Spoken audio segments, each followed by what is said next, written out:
Hello and welcome. Good afternoon. We are doing a special daytime stream of the Katie Halper Show. We have back with us Norman Finkelstein, political scientist, enemy of very bad people, including Alan Dershowitz, and the author of 11 books, and the author of a forthcoming book on cancel culture, and very prolific, again, scholar, writer, activist, and we are glad to have him back on. And we would like to talk to you, Norman, about Gaza. And can you just tell people kind of the basics of what Gaza is, how it came to be what it is today, and what we're seeing today? Okay, I'll try to be as succinct as possible.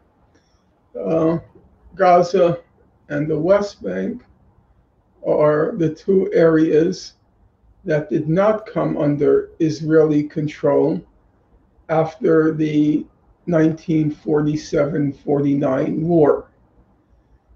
The rest of Palestine became the state of Israel, the two exceptions, the West Bank and Gaza, the West Bank including East Jerusalem. The basic facts to know about Gaza as you contemplate what's unfolding now, the basic facts are these. Number one, Gaza is overwhelmingly a child population. The total population is about 2.1 million people.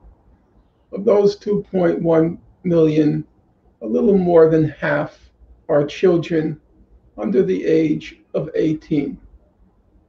Number two, 70% of Gaza comprises refugees or descendants of refugees who are under international law also classified as refugees, the descendants.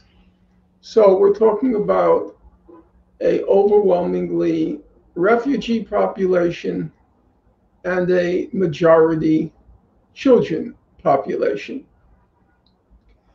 Gaza has undergone many devastating assaults by Israel, but we'll leave the murderous assaults aside for the moment and just look at the picture as it stands now in terms of what you might call the socio-economic dimension of Gaza.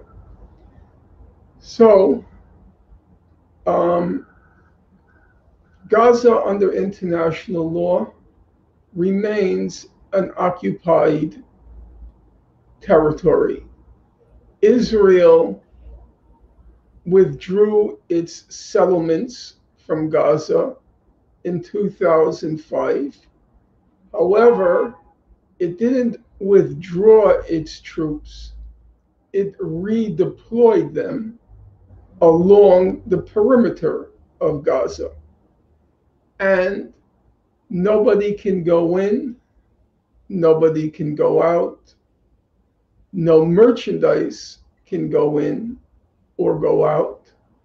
The territorial waters, the airspace, the population registry, the electricity, the internet, everything is controlled by Israel.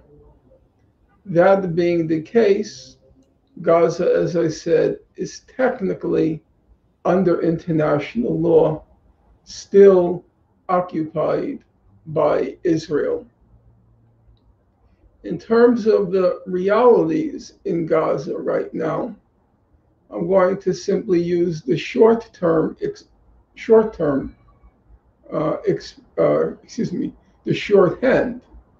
the shorthand expressions. The Human Rights Watch, in its most recent report, stated that Israel is committing crimes against humanity in Gaza. Now, when we say crimes against humanity, we have to be able to concretize that. What does it mean? So let's try to give it some flesh. In 2006, there was Palestinian parliamentary elections, January 2006. Among the observers was former US President Jimmy Carter. He declared the elections that were held across the occupied territories, not just Gaza, the West Bank, and including, my memory is, yes, East Jerusalem. And he declared the elections fair and free. Unfortunately for Israel and the United States, Hamas, the militant Palestinian organization, it won the elections. Immediately after it won the elections, the Israelis, followed by the US, followed by the EU, decided to punish the people of Gaza for electing the wrong government. And so that's when the current blockade of Gaza began. That blockade was then tightened in 2007 when the US, Israel, and some Palestinian factions acted in cahoots to try to overthrow the government in Gaza, and that coup attempt was preempted by the current government. Now, since then, there has been that blockade of Gaza, which, as I said, constitutes a crime against humanity, according to Human Rights Watch. A crime against humanity is what it sounds like. That is, it's a very high-ranking, if we can use that term, it's a very high-ranking crime under international law. What does it mean again concretely?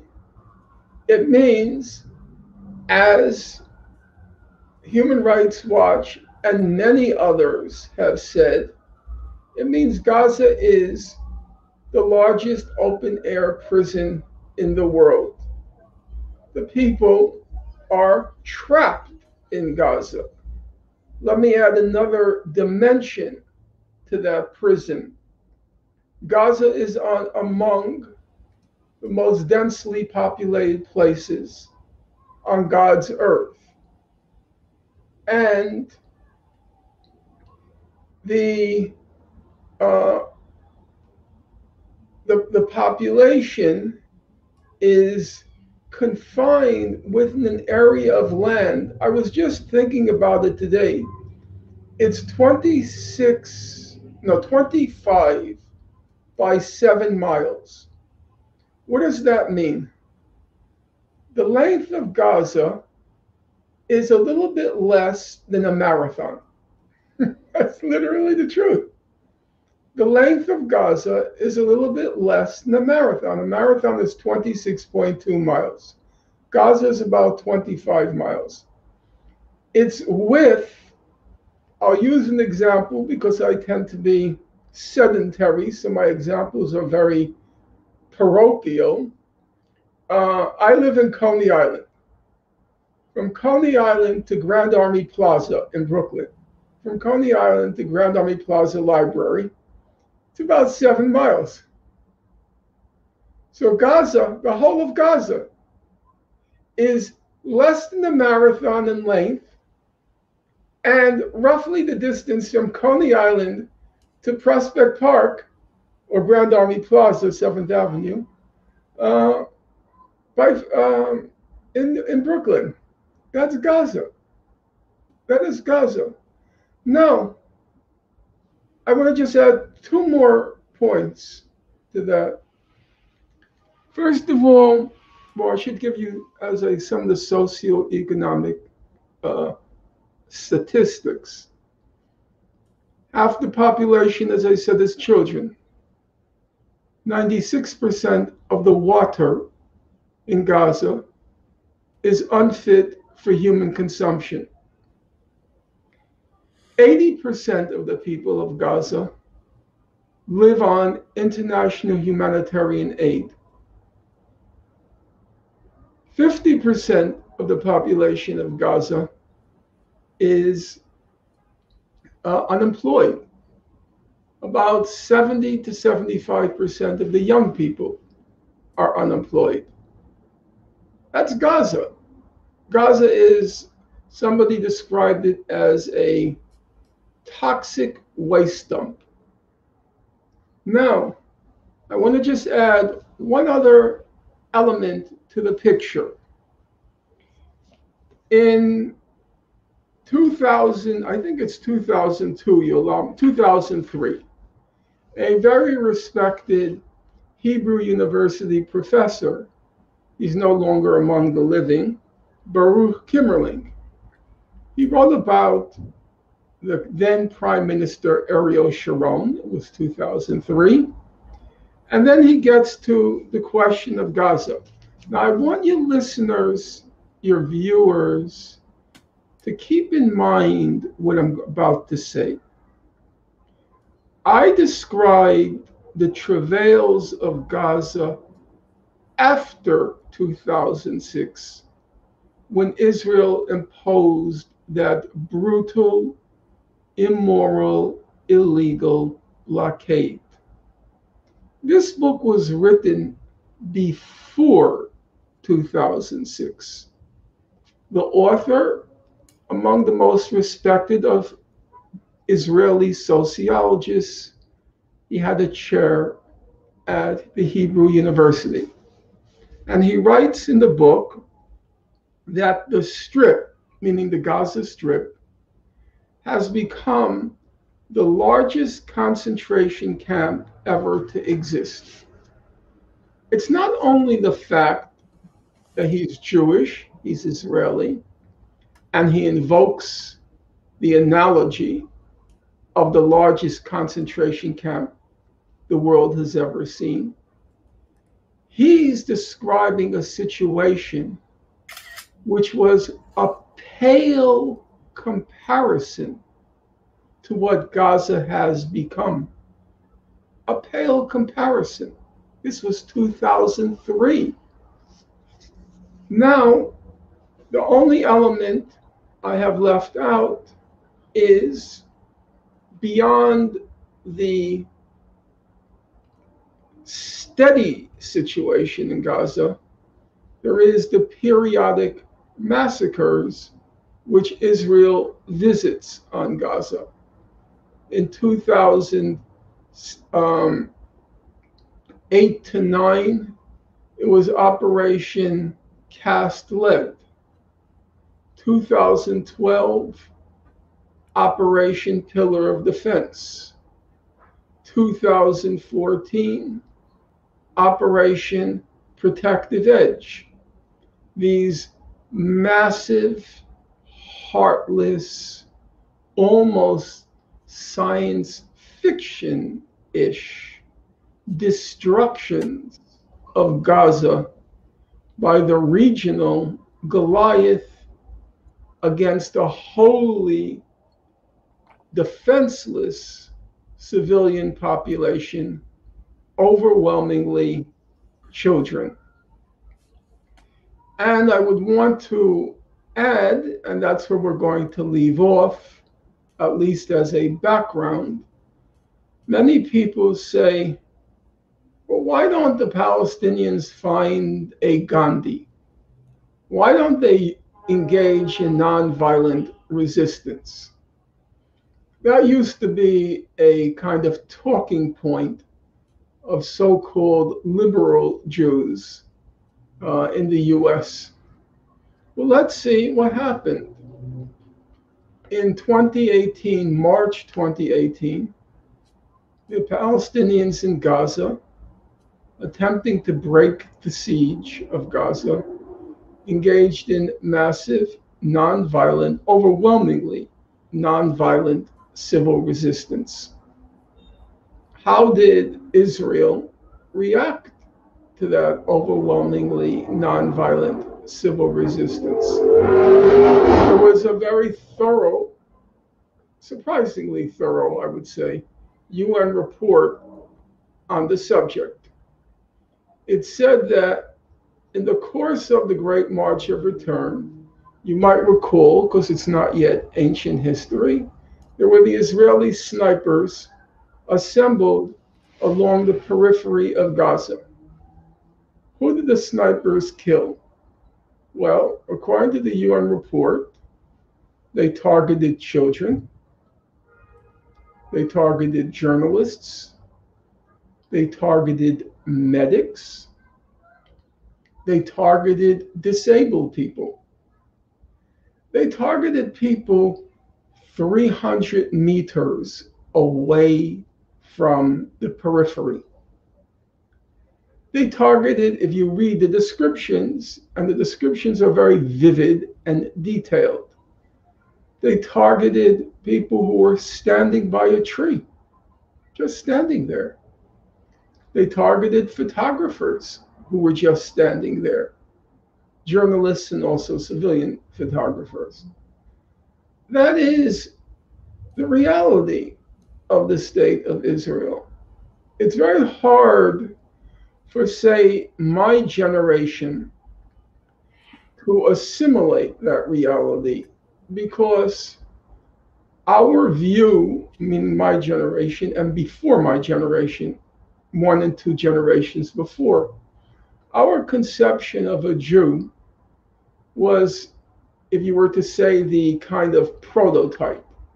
It would be an Albert Einstein kind of unworldly, the hair flying out. It used to be said of Einstein that at Princeton, he was the Institute for Advanced Studies. He would walk around barefoot, and when he was told, "You're barefoot," he said, "Oh, I forgot to put on my shoes." That was the otherworldly type that was a Jew. I should grab my dad. He's in the other room. I'm not kidding. It was Franz Kafka, the big ears, the physically a little bit feeble. And for American Jews, the type, the prototype, and I'm not being facetious here, I do think it's accurate.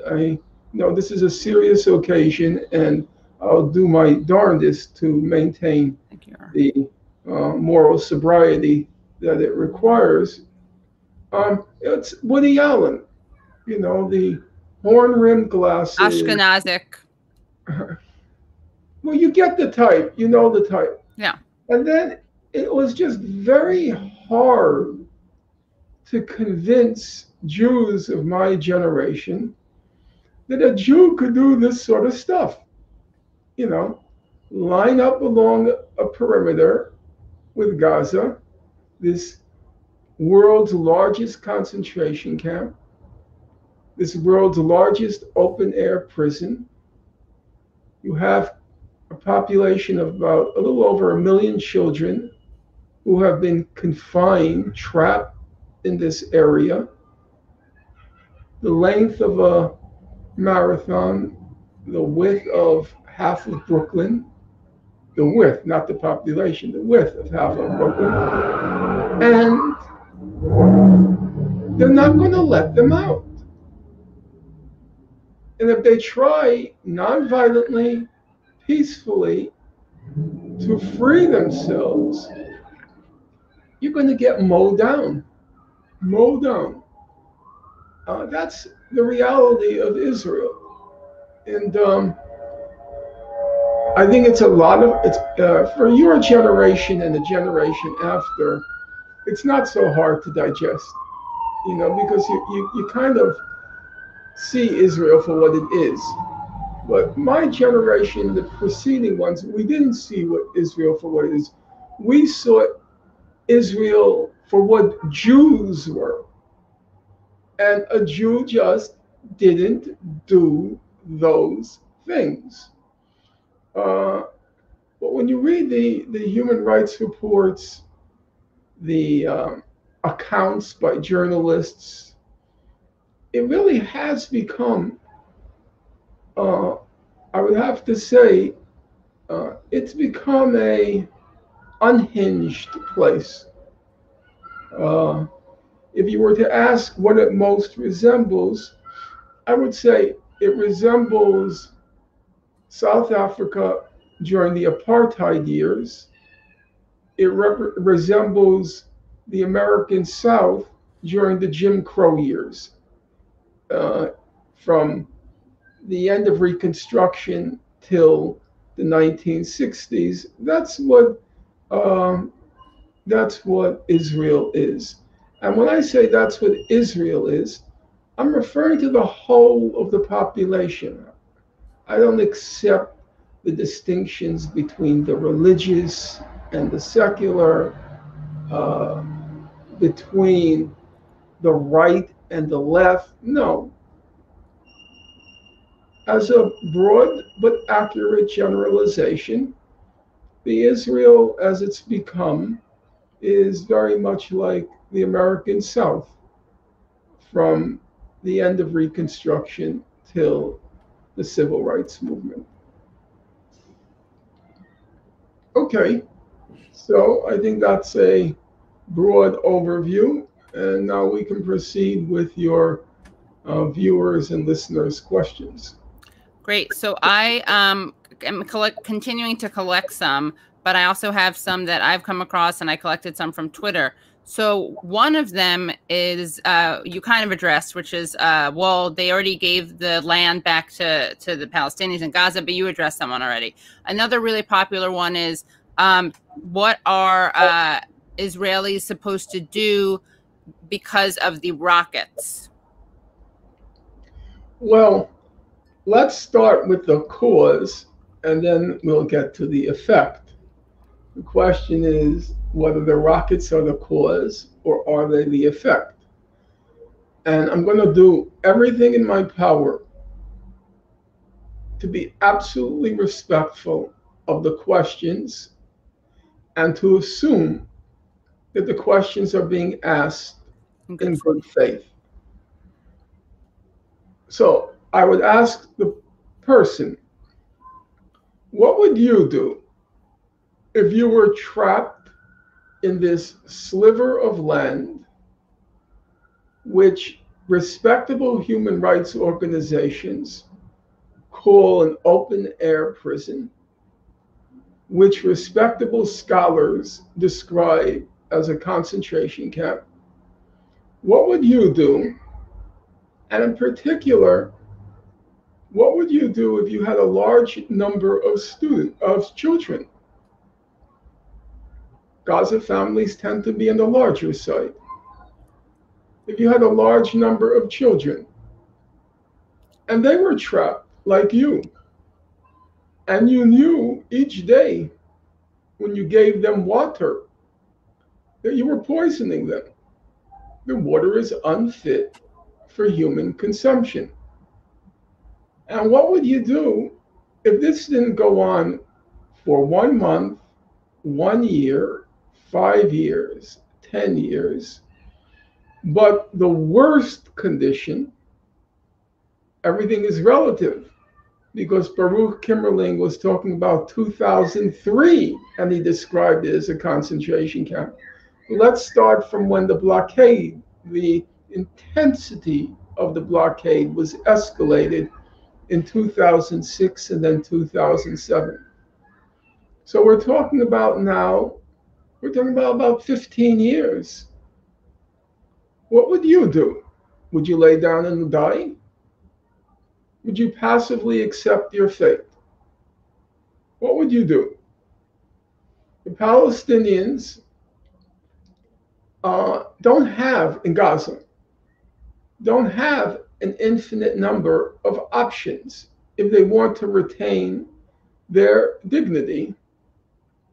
I assume, and actually in recent years, there have been minor, pretty minimal offers by Israel to Palestinians. We'll open the door if you promise never to come back.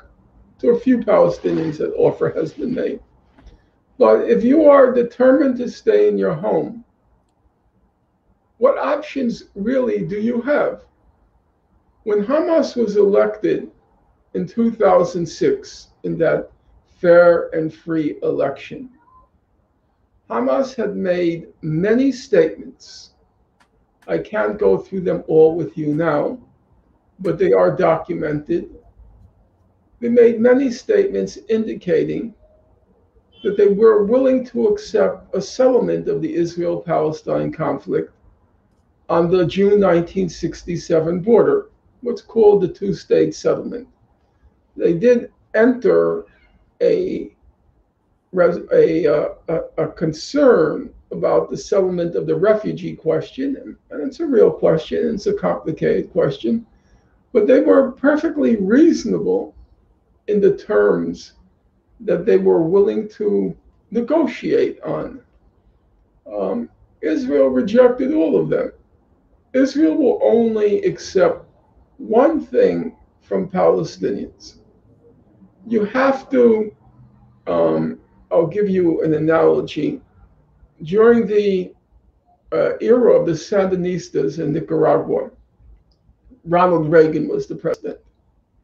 And he said at the time, we're waiting for the Sandinistas to cry uncle. Mm-hmm. We're going to turn the screws, turn the screws, turn the screws until they cry uncle. And it's similar with the Palestinians in Gaza. Israel demands their surrender.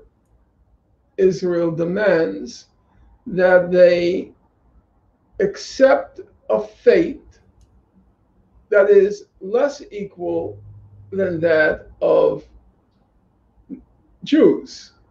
Now, to your listener, to your viewer, to your questioner, you may think that what I'm saying is an exaggeration. You might say it's being emotive, rhetorical, and so forth. It's not my opinion. See, this is the thing. If you read the human rights organization B'Tselem, which is the Israeli, just so everyone knows, the Israeli human rights organization B'Tselem. Yes, and its leader, Haggai Elad, he has an op-ed in today's Washington Post. And he says in the Washington Post, in understated prose, but nonetheless in accurate prose, not trying to massage the truth, he says, and I'll quote not from his op-ed, but from the position paper that B'Tselem issued. A regime of Jewish supremacy from the Jordan River to the Mediterranean Sea. This is apartheid. And then he goes on to say, describing the whole of Israel, not just the Gaza, the West Bank, East Jerusalem, the whole area from the river to the sea. He says, it is organized under a single principle. There's one principle that underlies that whole area, advancing and cementing the supremacy of one group, Jews, over another, Palestinians. That is what they want the Palestinians to accept. Not just in Gaza, everywhere from the river to the sea. They want Palestinians to accept a Jewish supremacist state. Human Rights Watch uses a different locution. It doesn't say a Jewish supremacist state. It says it's a state based on Jewish domination. Now, I ask your questioner, is any people obliged, are they obliged to accept a system where the dominant group insists across the board in distribution of tax money, in distribution of land, in access to towns, in access to building permits? In East Jerusalem, that's the big issue, the building permits. They won't give an Arab a building permit. Why? It's very simple. I would like your listener to hear it because they want a Jewish majority in Jerusalem. They want a Jewish majority in Israel. They want a Jewish majority everywhere. And then I have to ask your questioner, are they obliged to accept that fate? Would you ever, assuming your questioner is an American, would you ever expect of an African American that he or she had to accept their fate, that they would be second class citizens in the United States, that they would legally not have the right to a building permit because they're black, legally not have equal schools, quality schools, because the budgets are distributed to prefer Jews, or in our case, it would be whites. Would you accept that fate?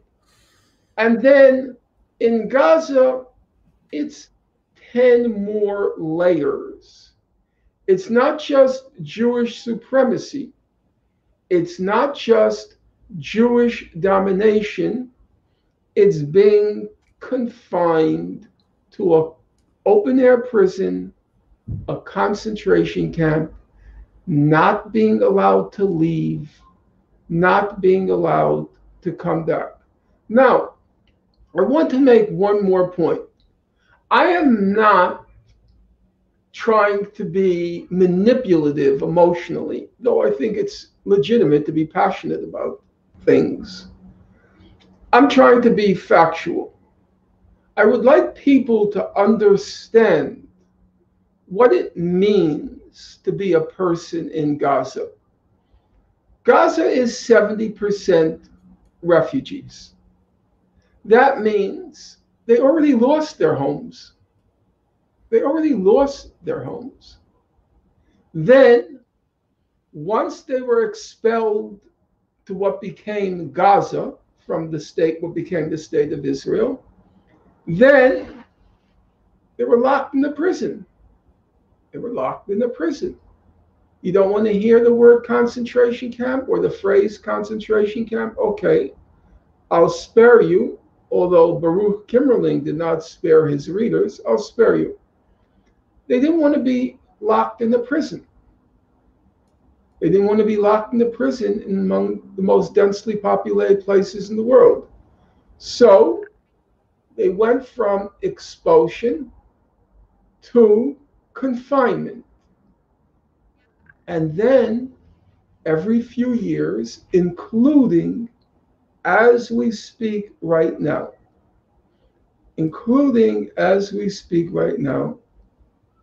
in the prison, their home is destroyed again.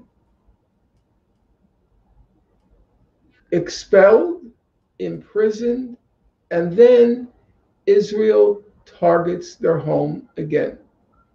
I've written quite extensively on this subject. These civilian homes that are destroyed during Operation Protective Edge in 2014 was 51 days. During Operation Protective Edge during July-August 2014, Israel destroyed 18,000 homes. Now, you might say fog of war. We like to use the word collateral damage, the phrase. That's not what happened. We have extensive testimony from Israeli soldiers. There was an organization then, I think it's since been inactive as far as I could tell. There was an organization called Breaking the Silence. Mm-hmm. And it was Israeli soldiers who described after Operation Protective Edge, what did they do? And if you read the descriptions, they would come into neighborhoods rope off the neighborhoods. There's no fighting going on. There's no fog of war. They would Right. rope off the neighborhoods, bring in D9 bulldozers, and just flatten the neighborhoods. I mean, the level of heartlessness, the level of callousness, the level of sheer moral debasement that the Israelis have undergone, it's kind of breathtaking. There's no there's no human feeling. I remember I lived in the West Bank during the first Intifada. I lived with two families, uh, one in outside Fawar camp, which is a refugee camp, and one in Beit Sahur. And the family I lived with outside Fawar camp, it was a family name. The family name was Hesh Hesh, Hash, And the father, Musa Abu Hesh Hesh, he was a kind of a remarkable human being. At least I would say as remarkable human being as I've ever met in my life. And um, he eventually ended up working for B'Tselem. He's been there now for like the last 15 years. If you Google his name, I'm sure pictures will come up. He's quite well known among the people. And he once said to me, he was a communist and he has a kind of very cosmopolitan worldview. That's why when I went over with a delegation, and he insisted he wanted a Jew in his home. That was the kind of person he was and is. And I'll never forget, Israel at that time used to blow up homes of anybody who was accused of throwing rocks. That was their punishment, blow up the home. It's one thing to just talk about. It's another thing to see it.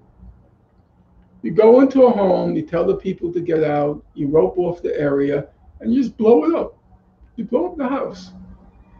And I remember he looked at me with, it was a kind of moral perplexity. How could people do that? For a Palestinian, the most precious thing they have, because they don't have investments, aside from the very rich class. I'm talking about ordinary Palestinian. There are no investments. There are no 401ks or things like that. All of their investment is their home. Mm. And to just routinely blow it up as if, I don't know, it's as if you're a kid in a block corner and someone next to you with a little maliciousness, you knock down their blocks.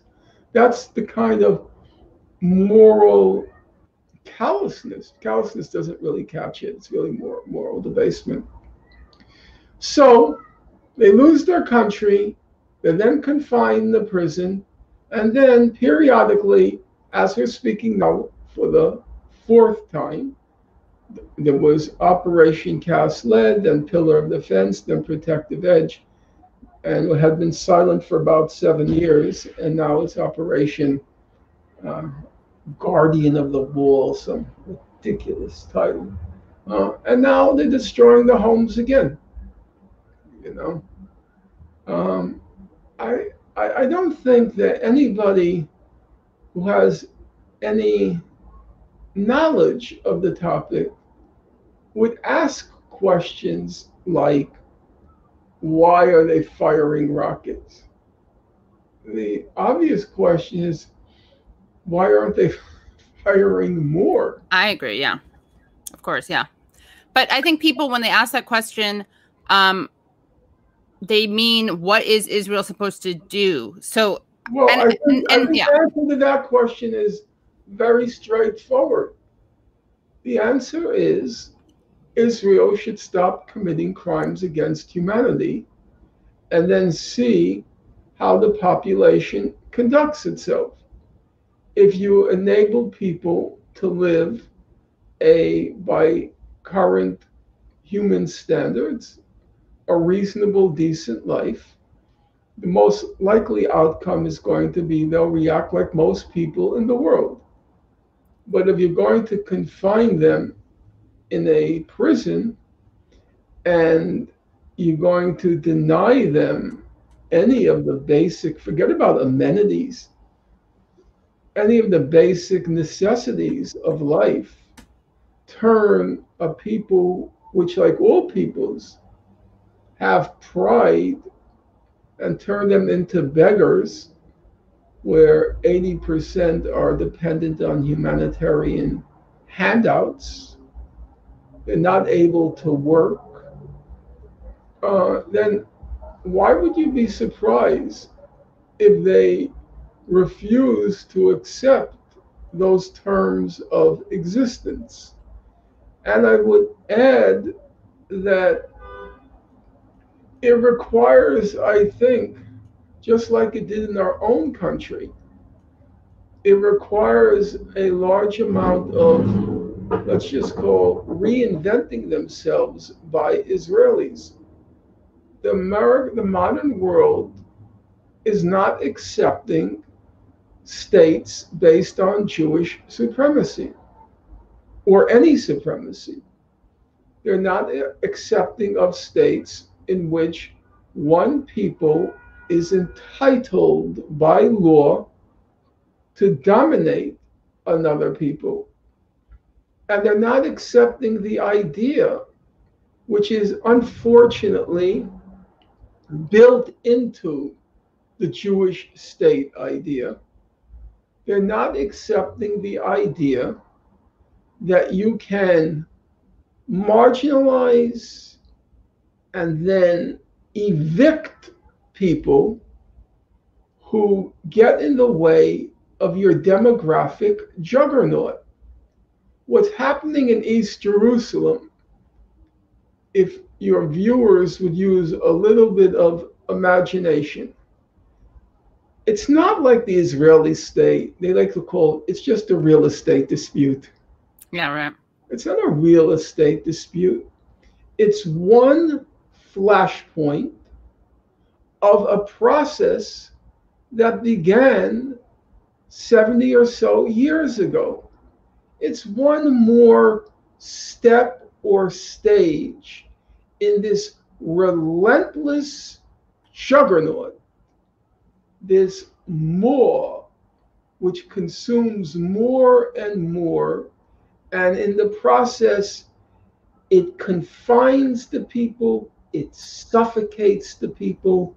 It turned the West Bank into 122 isolated islets among this Jewish population. They try to confine them and confine them and confine them as they expand more and more with one purpose, to build that Jewish majority. Is that legitimate? Is that legitimate?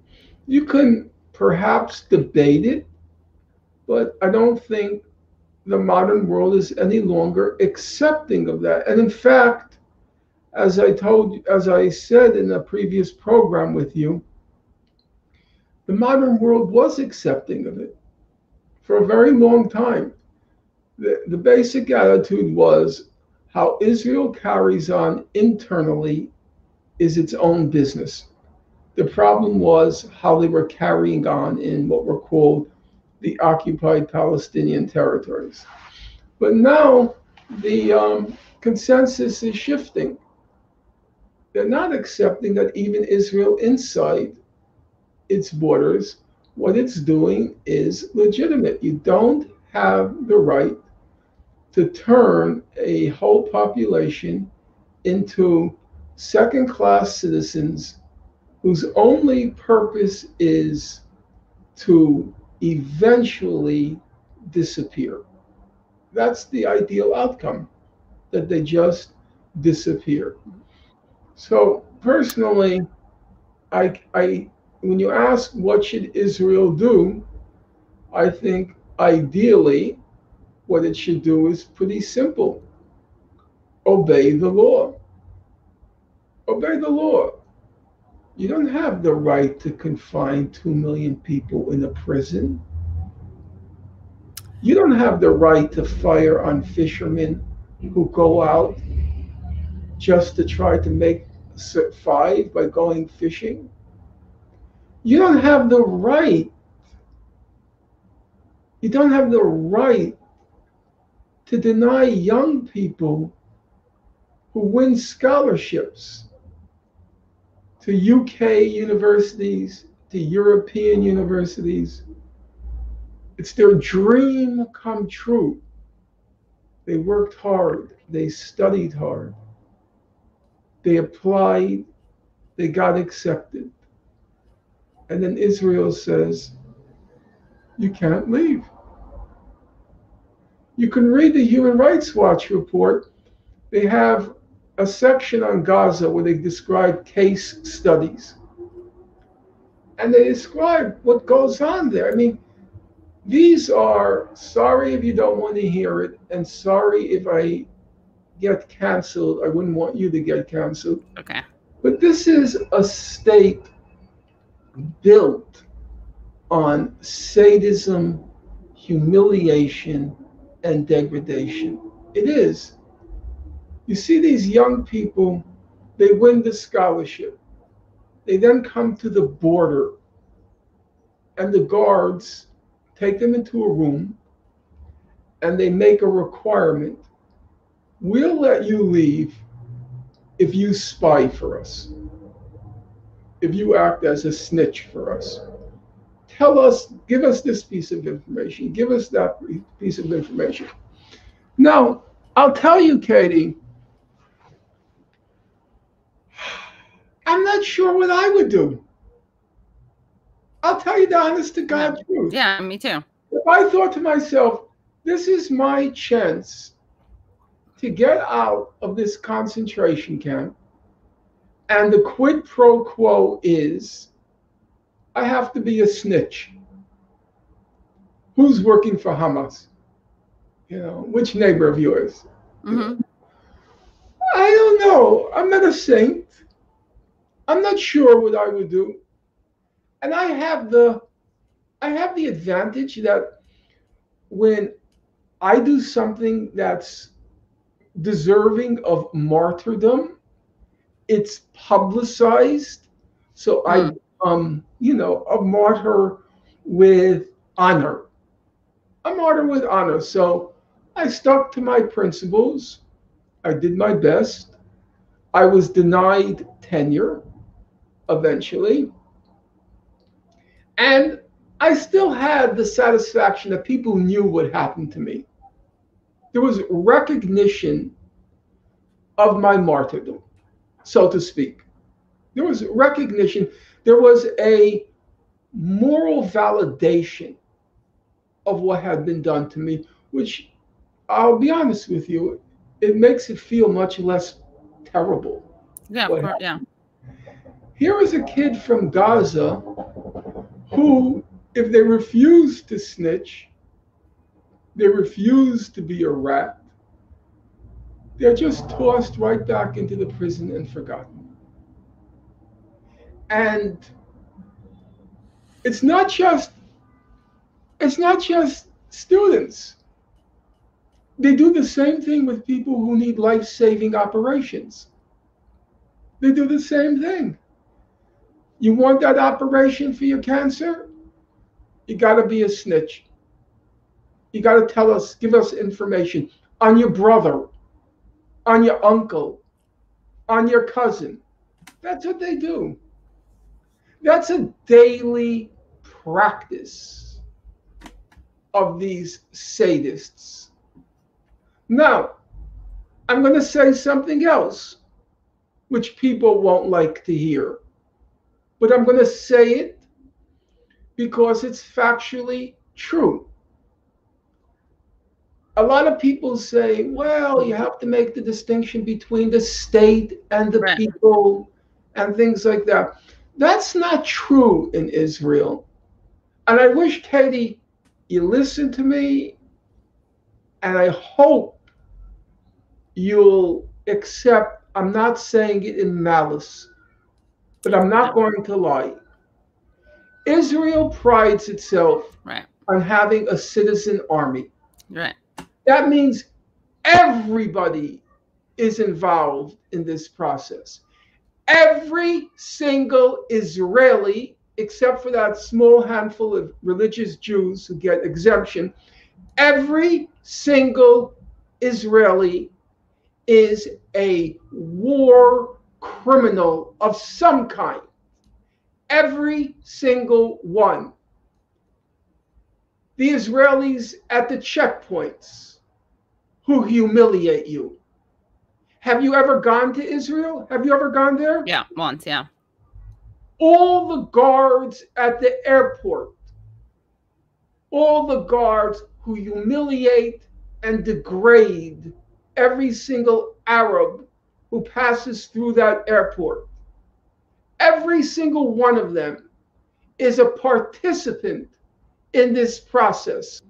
It is not the army versus the people, the state versus the people. No. Every single Israeli passes through the army. It is a citizen army and is implicated in one way or another in this process of systematically degrading, humiliating, torturing in the case of Gaza, torturing the Palestinian people. That's not a happy thing to say, but it's a fact. You should just see. Now, I admit I've not been there since 2004. I was denied entry permanently for all intents and purposes. I was denied entry.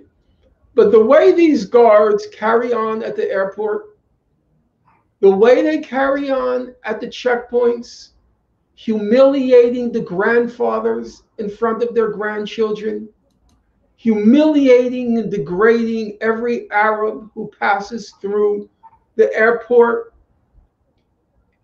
the whole place. That's why, there are two characteristics of Israelis now.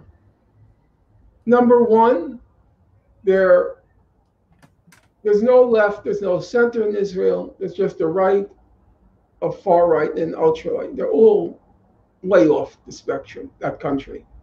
And secondly, they used to do these surveys. Which country do you find the tourists from the most obnoxious? Israelis always won. You know why they always won? It's not something necessarily intrinsic to them, their DNA. Because they all travel after the army or before? No, well, before the army or whatever? It's after. Yeah. But the reason they're such obnoxious tourists is because they all treat foreign countries like it's the West Bank, East Jerusalem, and Gaza. They carry on that way. If you really? I'm surprised. Wouldn't they treat like white Europeans not? No. It's just them and everyone else. Is that how they see it? Generalizingly, obviously. They used to say there was the governor of New York way before your time. Koch. No, that was the mayor of New York. The governor of New York State. His name was Nelson Rockefeller. Oh yeah, that one. Yeah. And they used to say about Nelson Rockefeller, he's a true Democrat. He's a true Democrat. He has contempt for everybody. And that's true, yeah. And that's the Israelis. They don't care if you're a white European. They don't care if you're an Arab. You're just a goy. Well, something. Yeah, sorry. Keep going. No. So, the level of moral debasement, if you read the reports of like breaking the silence, one of their commanders is killed. They describe these scenes. This is just a typical scene. They describe the scene. One of their commanders is killed. They said the new commander, he says to the troops, choose a house. Choose a house. And then one of the soldiers says, I don't like that house, that orange house. I don't like the color. The commander says, blow it up. No, I'm not making it up.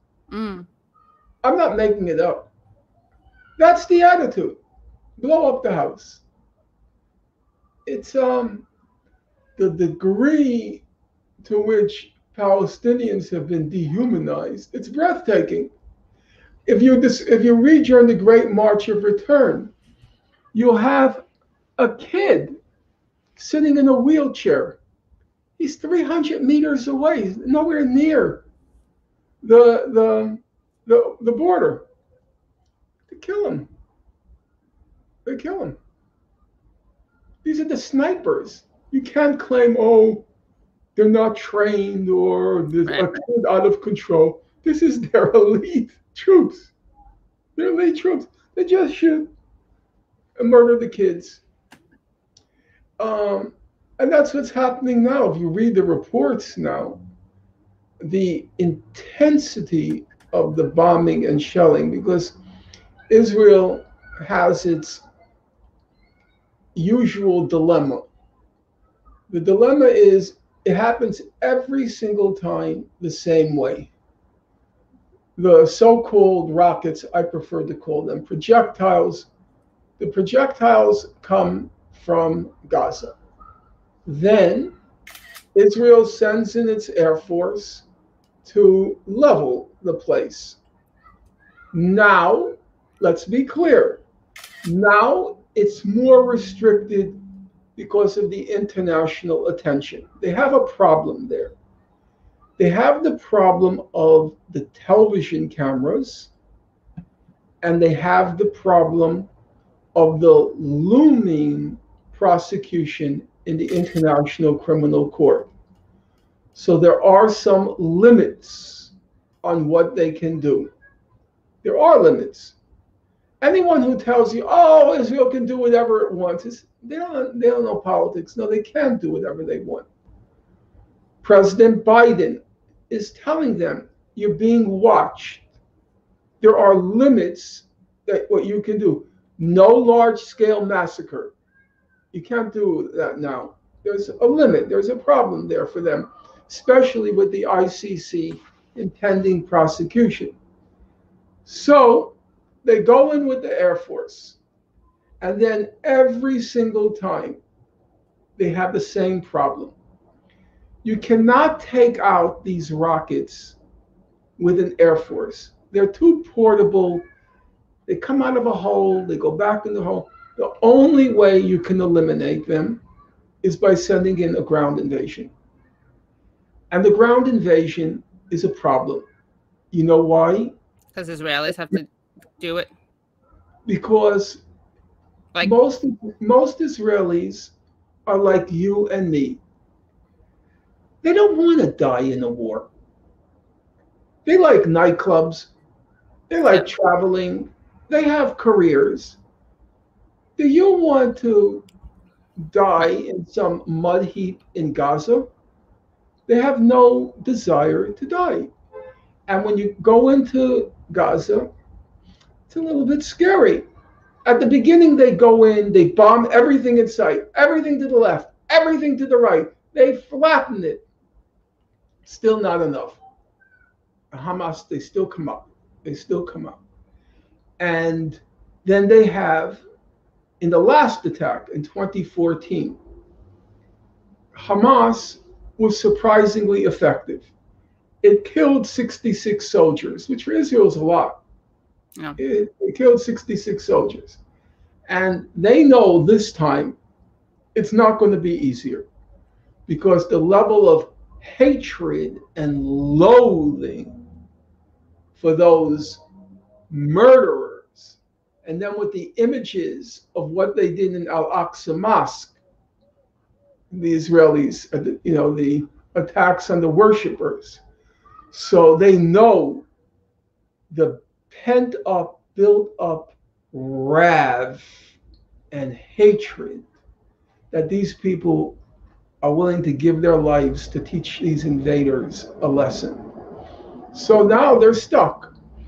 Netanyahu knows you go into Gaza, it's unclear how you get out. And in addition, it's unclear when you're going to get out. The how and the when, which obviously are interrelated. And so now they're stuck. Netanyahu knows that ground invasion, not a smart idea. So they keep saying, there's going to be a ground invasion, there's going to be a ground invasion. When we last communicated, it seemed as if they announced the ground invasion had begun, but then they retracted it. So they now have a real problem, which I'd like to explain to your listeners. The problem is this: they cannot indiscriminately level Gaza now. You have a student saying hi, by the way. Brad, can you highlight that again? Julian Schwartz, lucky to have been taught and mentored by Professor Finkelstein at DePaul. Anyway, thought you want to see that.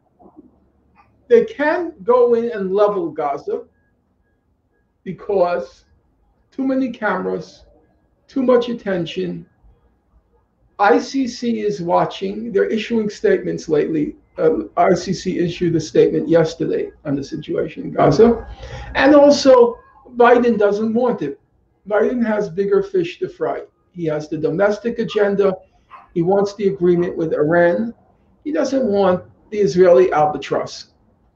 So he's clearly signaled you're going to have to keep it within limits, what you're doing.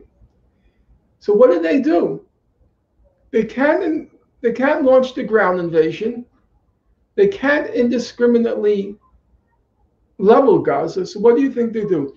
They choose certain spots and they keep bombing it and bombing it and bombing it and bombing it. And the artillery, keep launching the artillery shows, artillery shows. So for the people who are within those areas, it's like the apocalypse. I mean, when you listen to the reports now, a friend of mine was saying he was talking to his sister-in-law, and his sister-in-law said, I lived through 2 intifadas. I lived through 3 Israeli invasions. She said, there was nothing ever like this. This is like the whole ground is shaking constantly because they're limited in exactly what they can do now. If they had their choice, of course, they would go into population centers and just wipe them out. But their options are very limited right now. So they're just trying, as I said, if you read the Israeli press, they're saying, we've run out of targets. We've run out of targets. And if they start expanding the range of targets, they're going to have a problem with the international community. And they're also having a problem with the Israeli cities, marches today in Jordan, marches today in Lebanon, all of them on the border with Israel. And in one case, I think it was Jordan, they attempted to cross the border. There is a problem. They're stupid. They're stupid. They not only say this, they're stupid because the Arab world was so divided. Right. And, this is and large number of states were already working hand in glove with Israel. Egypt, Saudi, Emirates, Bahrain, and then they attack Al-Aqsa Mosque during Ramadan. I mean, you have to be nuts. You're gonna attack the 3rd most holy site of Islam, which has been left out of the. I think people are starting the coverage, and a lot of people predicted this, that they were just going to start the news coverage as with the rockets, as opposed to what happened right before, which is a pattern. So we don't see the context. The media does not provide the context. So it seems like out of the blue, the Jew-hating Hamas, who are always rearing their pesky heads. This is obviously me talking as the Western media, not as Katie Halper. This is why we can't have nice things type of narrative. Well, there is the immediate impetus, which Right. was And then there's, yes. the attacks, uh, the Israeli police attacks on the demonstrators in the neighborhood of Sheikh Jarrah. Then there was the attacks on the mosque, and doesn't really surprise that Hamas, which is a very religious organization, and when it sees the evictions in Sheikh Jarrah, it's reminiscent of the life, the fate of 70% of Gazans. I'm sure there was political calculation. I have no doubt about that. They're a political organization. Political organizations make political calculations. But to my thinking, that's irrelevant when you're trying to evaluate the justice. Were they obliged? Remember, East Jerusalem, under international law, it's the capital of what is supposed to become the state of Palestine. It's their capital for Gazans. It's also fused with its political significance, its, so to speak, secular significance. It's the capital of their state. It's also obviously invested with a huge amount of religious significance. So, if you see the capital of your state, Israel, is carrying out evictions of the population, then you see assaults on one of the most sacred of the religious sites of your religion. It would be very surprising if they didn't react. You don't have to get into the mindset of their political calculation. On its surface, it would have been most surprising if they had just not reacted, especially as the people in the neighborhood were reacting. These are their people. It's not something distant. Gaza is as close to East Jerusalem.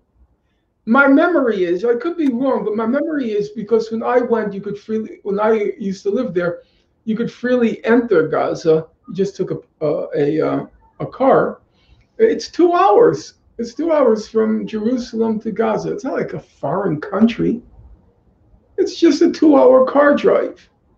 So it's their people, their state, their religious symbols, their capital. Why would you be surprised if an organization, a representative organization, were to react?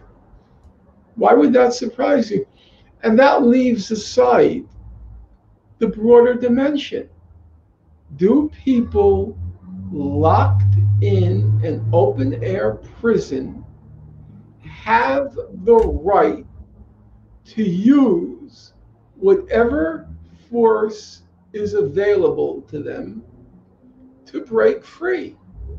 No, okay, I'm going to offend people for a third time.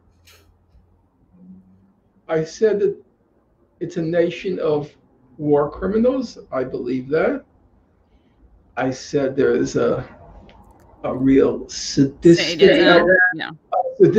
element there, similar, if you know the history of the American South, to the way whites derived a certain amount of sadistic glee from humiliating and degrading Black people.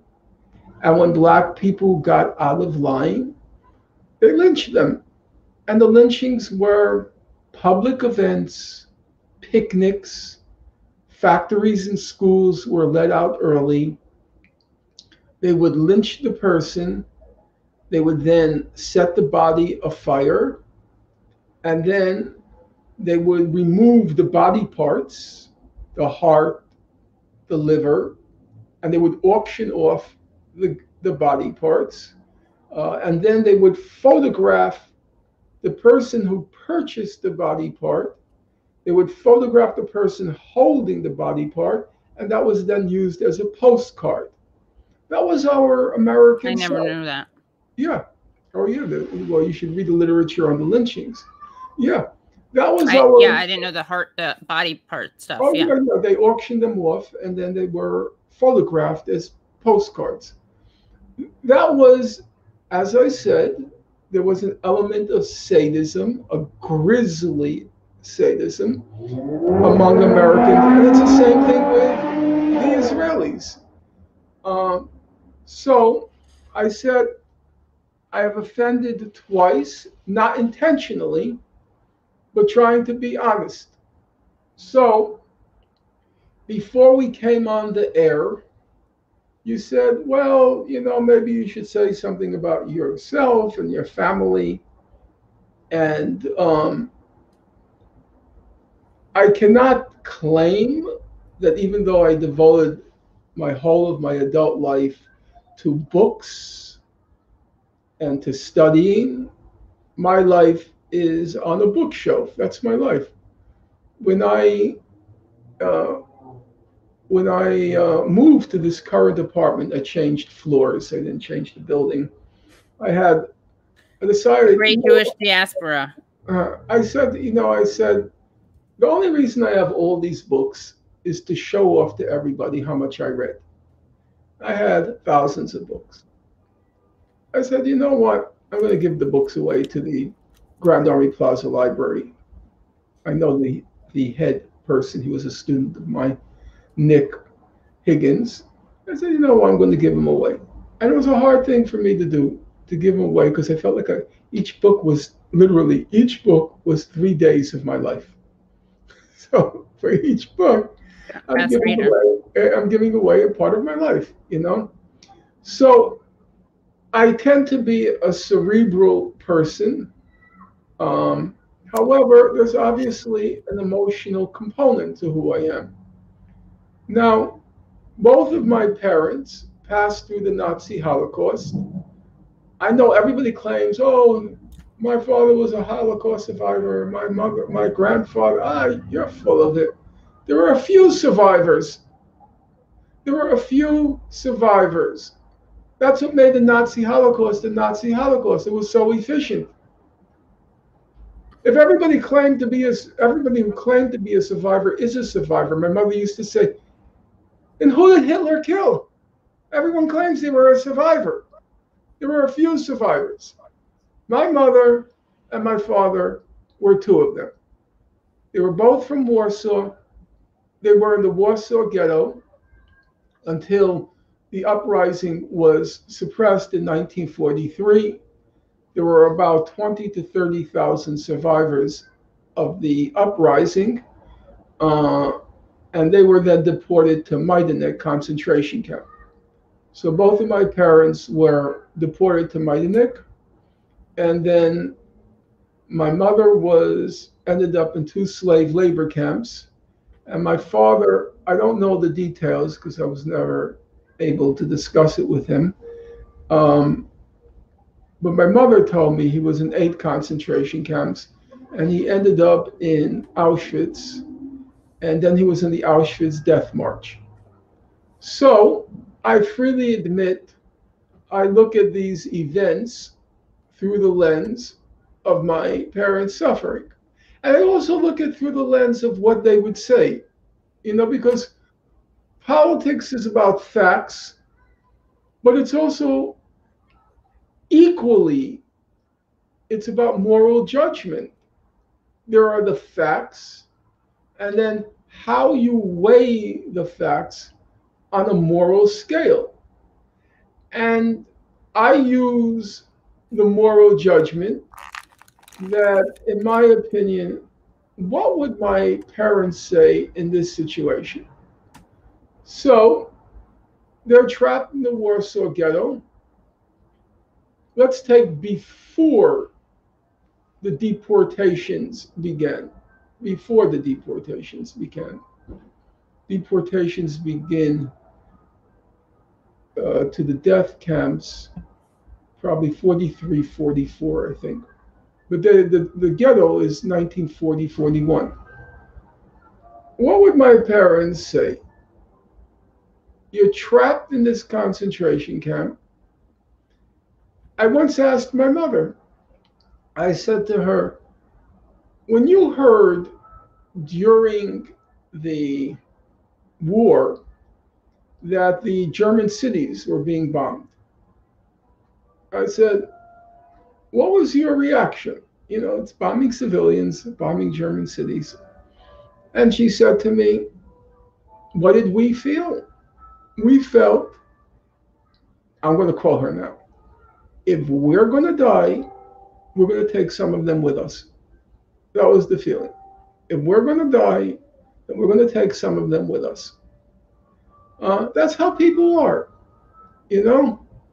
So you're a mother or a father of maybe 4, 5, or 6 kids, and you're watching them just rotting in this prison. Am I going to deny them any means at their disposal to free themselves from this prison, which Human Rights Watch calls a crime against humanity? That's what it says.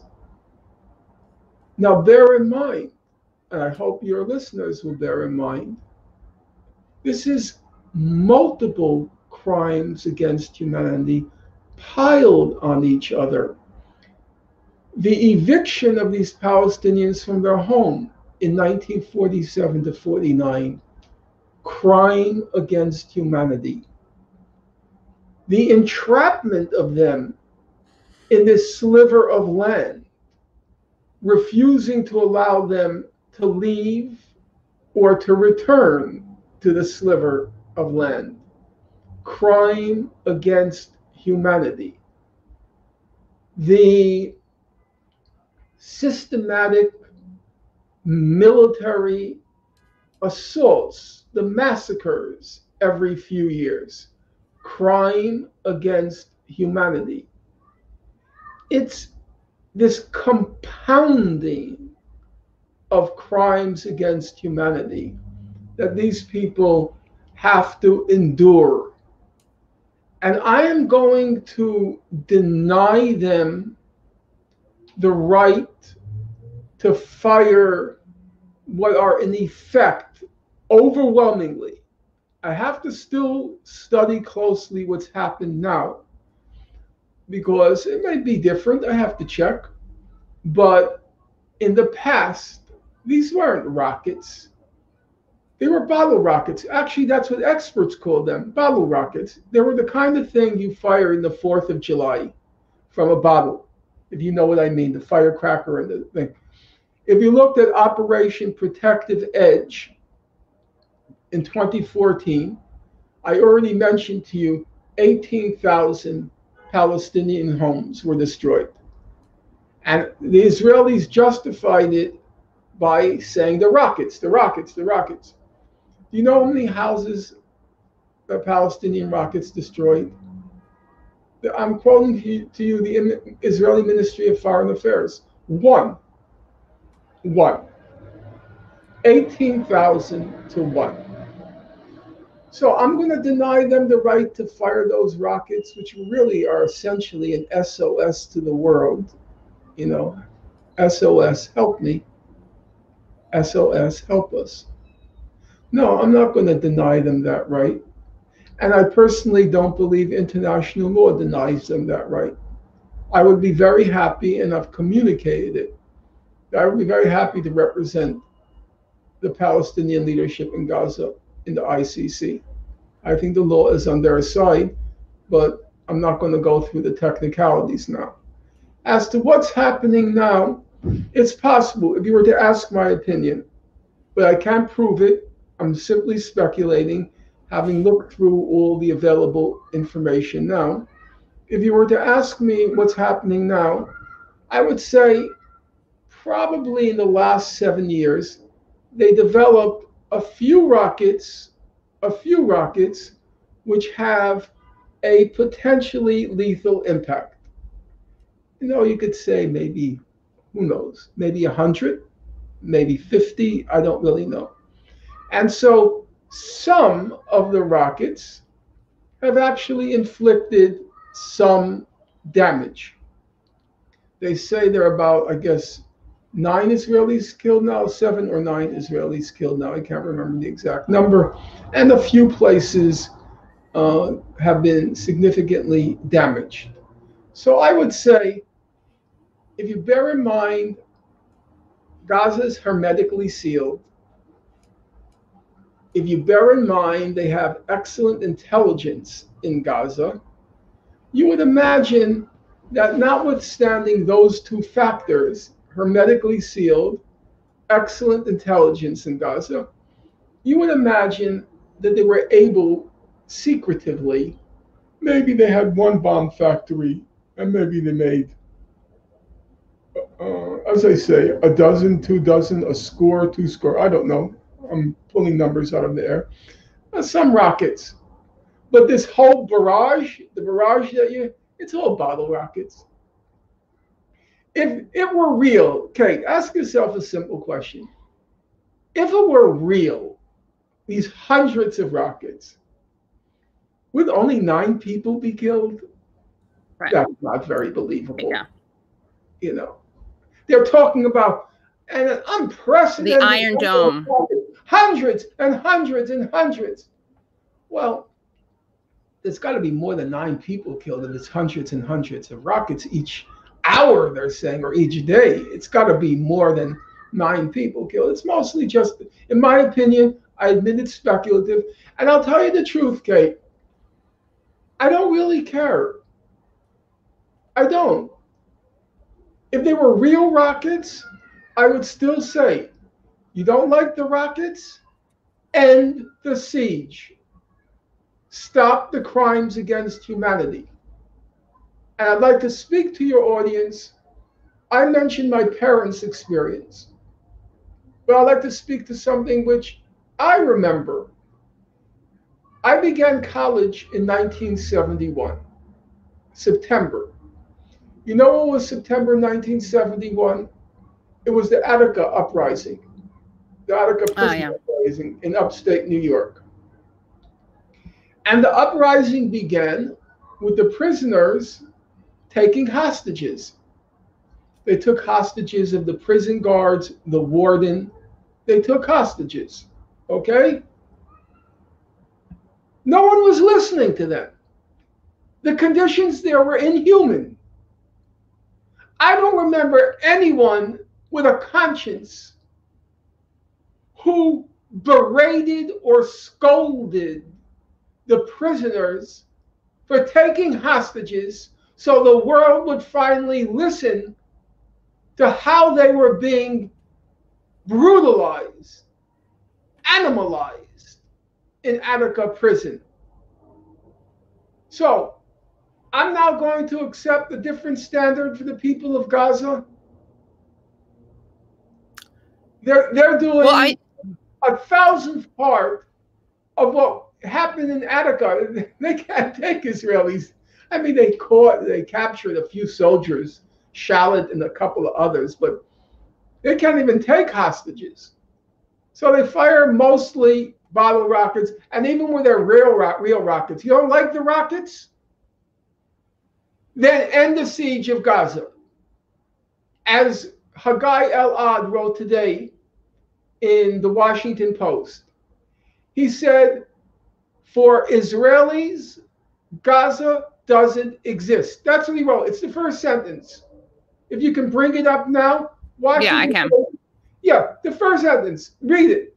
I tweeted it because it's paywalled. So 1 second. Let me just get in. I tweeted some screenshots of it. Even on paywall, they usually give the first sentences. No. I'm screenshot the whole thing so I could. Oh, yeah, that's true. Right. Hold on 1 second, please. Let me just turn up the volume.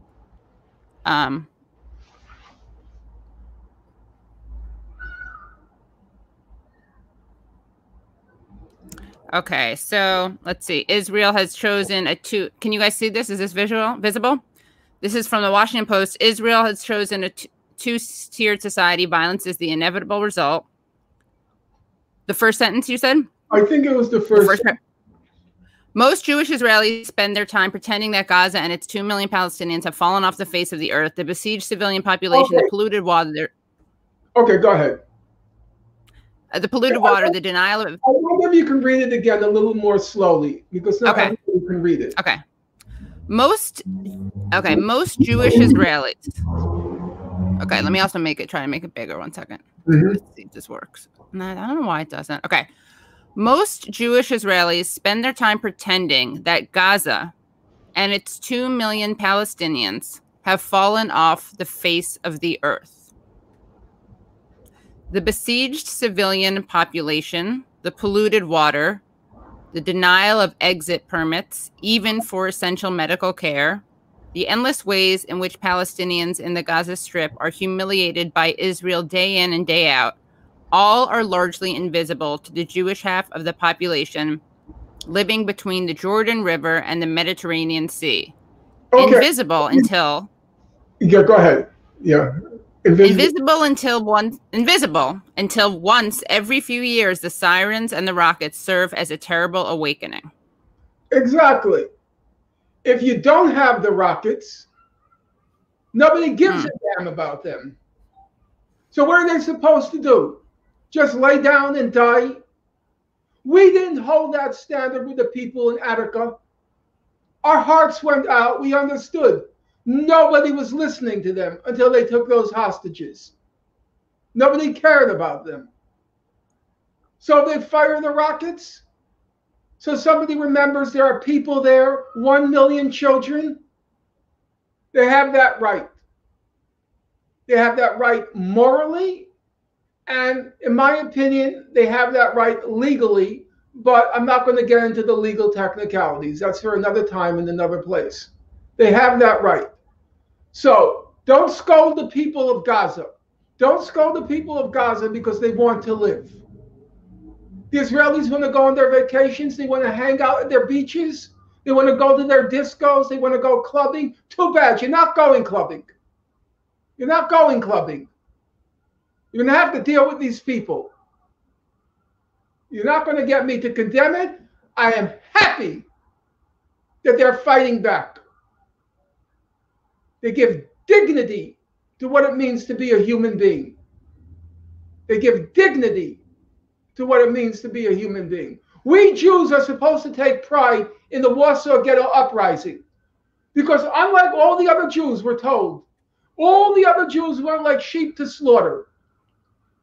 But the Jews in the Warsaw Ghetto Uprising, we're supposed to be proud of them.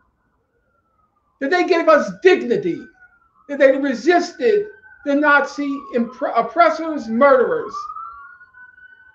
But the Gazans, they're supposed to go like sheep to slaughter.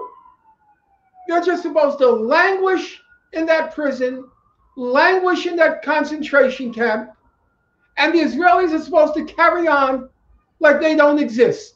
They're supposed to be allowed to carry on like they don't exist. No. Sorry. If the Jews have the right to resist, they have the right to resist. So, what's my answer to the rockets? Stop torturing them. Stop torturing them. It sickens me. And my highest regard to Haggai Elad. Then just those 3 sentences, he sums up the reality. That these people are being tortured and tormented. Nobody gives a darn to them. They're just invisible. And then they do what needs to be done. So he's a good egg, as they say. I told you when we last talked. I don't know him personally. He's a Harvard-educated physicist, and he took on the tough job. The tough job is telling the truth about Israel from inside Israel. You know, that for Israelis, he's the ultimate traitor. Right. The ultimate traitor. I told you there was a almost comic scene in the UN between Haggai Elad and the Israeli ambassador, and then the Israeli ambassador is smiling in English and saying, "Isn't it wonderful how we speak freely to each other?" And then he turns to Haggai Elad in Hebrew, which nobody else at the Security Council understands. And he says, "You dirty traitor." Yeah, he's got courage. I don't know what I would do. You see, I don't have so much physical courage. I have to admit, I don't know what I would do in situations like that.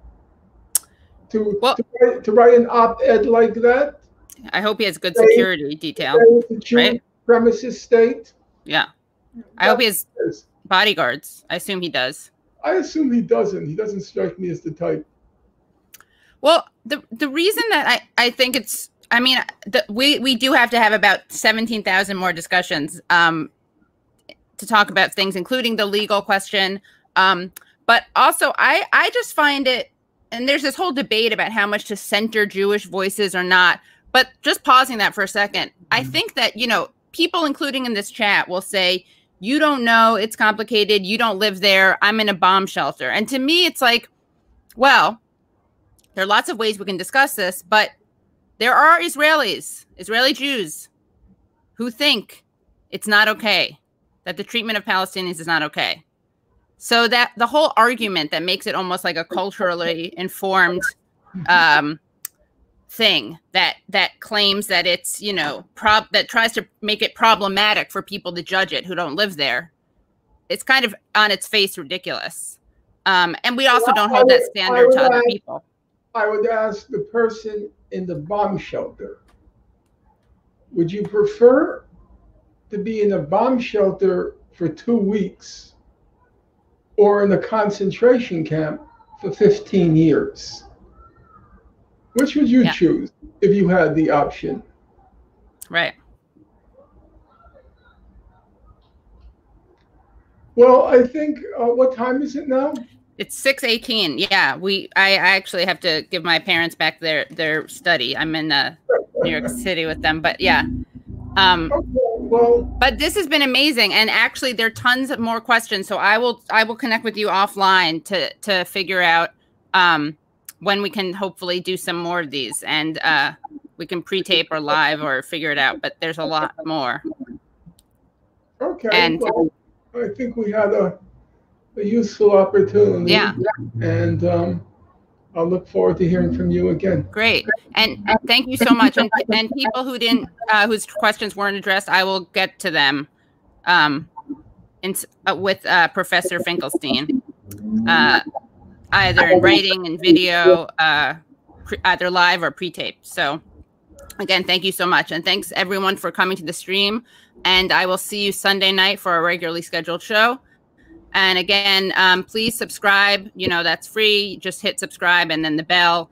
Make sure you go to Norman. Is it Norm or Norman? Finkelstein.com. It's okay. My website is Norman Finkelstein. It's just my name is one word. Yeah. Yeah. .com. Yeah. And again, thank you so much. And we will see you next time. And again, Norman Finkelstein, thank you so much. Buy all of his books. They're great. Follow him on Twitter, where he's just Norm Finkelstein, and go to his website, normanfinkelstein.com. Thanks, guys. See you Sunday. Bye. Oh, and go to the protest tomorrow in Brooklyn. Go to protest wherever you are. I'll put in my Twitter, and I'll pin tweet later today about where people can find the protest. Thanks for reminding me of that. I would just want to say to your listeners, don't underestimate the power of your protests now. Israel is very concerned about its image, and each protest, each denunciation, they add up. And if you want to prevent Israel from becoming a parking lot, Gaza from being reduced to a parking lot, the protests mean something now. I have no doubt about that. Okay. Okay. Thank you so much. Bye-bye. Bye. Bye, everyone. Thank you so much again.